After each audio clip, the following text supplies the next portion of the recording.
আসসালামু আলাইকুম। আজকে আমাদের জানার বিষয় চারা অবস্থায় ধানের জমিতে মই দেওয়া হয় কেন। প্রথমত আমরা জানব চারা অবস্থায় মই না দিলে কি হবে।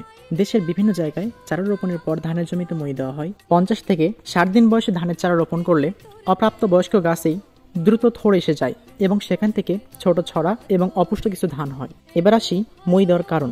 যদি চারার বয়স 50 থেকে 60 দিনের বেশি হয় তাহলে মই দিয়ে চারার গোড়াটিকে ভেঙে দেওয়া হয়।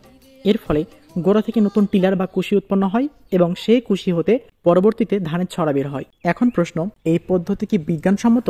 বাংলাদেশ ধান গবেষণা ইনস্টিটিউট এর কোনো বিজ্ঞানী এই পদ্ধতি অনুসরণ করাকে বৈজ্ঞানিক মনে করেন না। তাহলে সঠিক পদক্ষেপ কি হতে পারে? সঠিক মৌসুমে সঠিক বয়সে চারা রোপণ করা, যেমন আউশ মৌসুমে 25 দিন, আমন মৌসুমে 30 দিন এবং বোরো মৌসুমে 35 দিন অথবা সর্বোচ্চ 45 দিনে চারা রোপণ করতে হবে।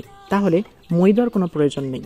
তবে রোপা আমনে 15 দিনের মাথায় এবং বোরো মৌসুমে 21 দিনের মাথায় ইউরিয়া সারের উপরে প্রয়োগ করার ক্ষেত্রে জমিটি হাত দিয়ে হাতিয়ে দিতে হবে অথবা আগাছা থাকলে তা বাছাই করে দিতে হবে। এখানে ইউরিয়া সার উপরি প্রয়োগের সময় দুপুর 12টার রৌদ্রোজ্জ্বল সময় প্রয়োগ করতে হবে।